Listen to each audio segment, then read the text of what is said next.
байыз тапқан өзен көлмен таулардан, байтақ далам аман болсын жаулардан.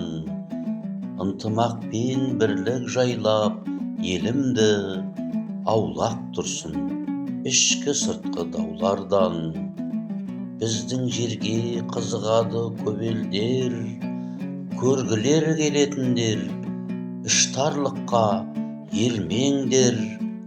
Қонақжайлық рахатына батады, туризммен қонақ болып жүргендер.